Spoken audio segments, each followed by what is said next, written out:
అయితే యేసు ప్రభు అని అంటున్నారు, అమ్మ ఒక కాలం వస్తుంది, ఆ కాలమున యెరూషలేములో ఆరాధించరు.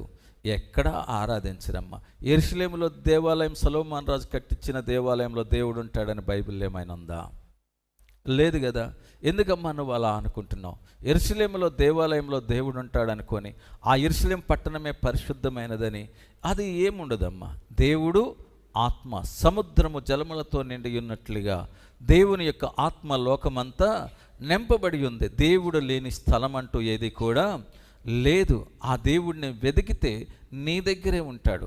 దేవుడిని వెతికితే నీలోనే ఉంటాడు. వెదకుడి దొరుకును అంటున్నాడు. నువ్వు వెదకట్లా దేవుడిని, నువ్వు వెతికితే మన దేవుడు మనకు సమీపముగా ఉన్నట్టు ఏ దేవుడు అనబడినటువంటి వాడు ఎవరికి సమీపముగా ఉన్నాడు అని ద్వితీయోపదేశకాండము 4వ అధ్యాయము 7వ వచనములో మోషే చెప్తాడు.